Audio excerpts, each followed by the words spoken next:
राम जी की सेवा करते समय हनुमान जी चुटकी क्यों बजाते थे? एक बार की बात है कि श्री राम के छोटे भाई भरत ने अपने भाइयों और सीता जी से कहा कि प्रभु की सारी सेवा हनुमान जी ही कर लेते हैं, हमारे लिए तो कुछ करने को बचता ही नहीं।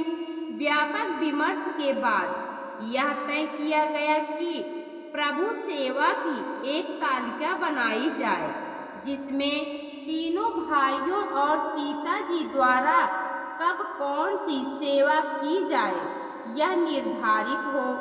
तालिका बना ली गई, जिसमें हनुमान जी का पत्ता साफ था।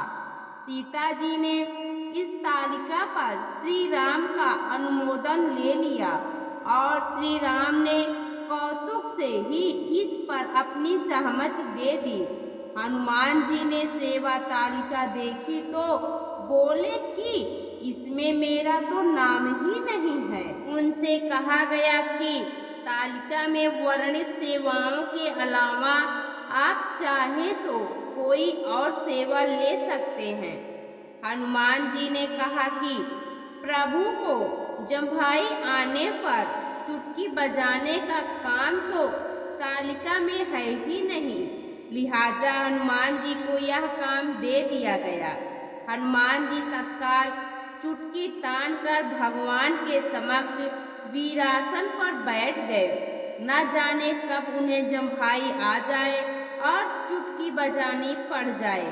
श्री राम जहाँ भी जाते हनुमान जी उनके साथ साथ चलते कि न जाने कब चुटकी बजाने की जरूरत पड़ जाए।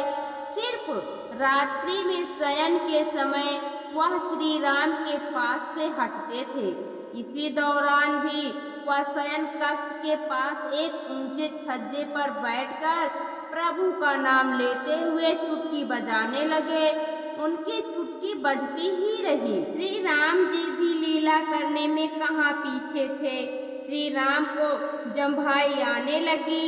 एक बार, दो बार, 3 बार, 10 बार, 50 बार। जब वह जम्हाई लेते लेते थक गए तो कष्ट से उनका मुंह खुला ही रह गया। यह देखकर सीता जी घबरा गईं। उन्होंने परिवारजन को बुला लिया। सबने देखा कि श्री राम का मुंह खुला ही है, किसी भी तरह बंद नहीं हो रहा। चिकित्सक आए, दवाएं दी गईं, लेकिन कोई लाभ नहीं हुआ। यह सब समाचार सुनकर कुलगुरु वशिष्ठ जी भी वहां पहुंच गए। प्रभु श्री राम ने उन्हें प्रणाम किया, किंतु मुंह खुला होने से कुछ बोल ना सके। नेत्रों से आंसू भी बहने लगे। इस चिंताजनक स्थिति में प्रभु के अनन्य सेवक हनुमान जी को न देखकर वशिष्ठ जी को बड़ा आश्चर्य हुआ। उन्होंने हनुमान जी के बारे में पूछा तो जानकी जी ने विनय पूर्वक कहा कि हनुमान के साथ बड़ा अन्याय हुआ है, उसकी सारी सेवा छीन ली गई। तब उसने चुटकी बजाने की सेवा ले ली। वह दिन भर प्रभु के सामने चुटकी ताने खड़ा वीरासन में बैठा रहा। अपनी इस सेवा के लिए उसने भोजन और शयन तक त्याग दिया। वशिष्ठ जी तुरंत दौड़े।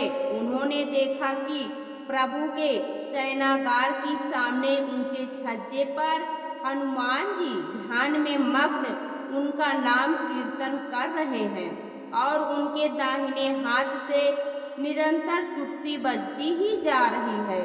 वशिष्ठ जी ने उन्हें पकड़कर हिलाया तो हनुमान जी के नेत्र खुले।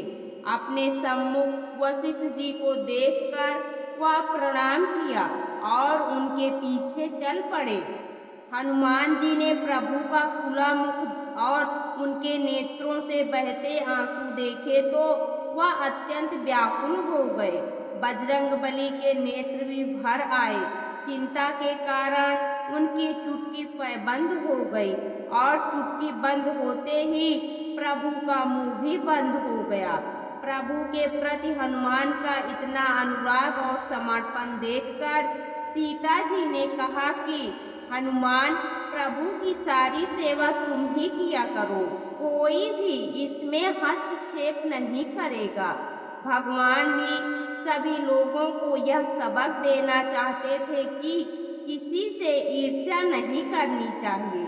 दरअसल श्री राम का हनुमान जी से बड़ा कोई सेवक और भक्त है ही नहीं।